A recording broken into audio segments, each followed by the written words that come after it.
Okay mga kaibigan, nandito kami sa may food park na malapit sa seaport sa siyudad ng Tagbilaran. So ito makikita natin ang sa loob ng food park na ito. So banding-banding muna tayo kasama ang pamilya. So yung apo ko nandyan while waiting sa pagkain. Okay, nandito na ang pagkain na iniintay namin. So, makikinig muna tayo sa banda. So, yan ang food park na bago dito sa malapit sa seaport sa siyudad ng Tagbilaran. So, makikita natin maraming tao na kumakain dito. O yan. O yan ang bagong food park. So maraming dito mga tao. Diyan sa kabila at yan sa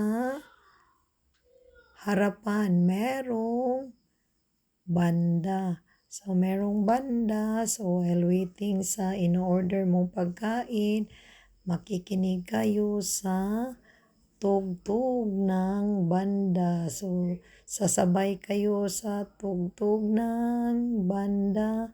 So, yan. Pwede kayong sasayaw. Pwede rin kayong kumanta pag gusto mo. So, yan. Mga kaibigan ko dyan. Okay. So, ito ang asawa ko nandyan sa bilang table na kumakain rin sila doon sa kabila, kami dito sa kabila na naman. So kasama ang mga kakilala namin dito. Ayan, yung dalawa sumasabay sa indak ng tugtog ng banda. Ang saya-saya ng dalawa yan. Okay, so pwede tayong sumayaw kasama yung dalawa pag gustuhin natin. Yan, dalawang tao na yan. Ang saya-saya. Ang saya-saya. Tingnan yung dalawa. Okay, nandito na kami sa may City Hall. Tagbo-tagbi sa Ulog Food Bazaar. So ito ang makikita natin. So maraming mga tao dito na namamasyal. So dyan sa tabi-tabi merong mga food stall dyan kung gusto nyo kumain. So, maaari kayong pipili kung ano ang gusto nyong kakainin. So, ang daming tao dito na mamasyal. So, tingnan nyo unang mabuti mga kaibigan ko.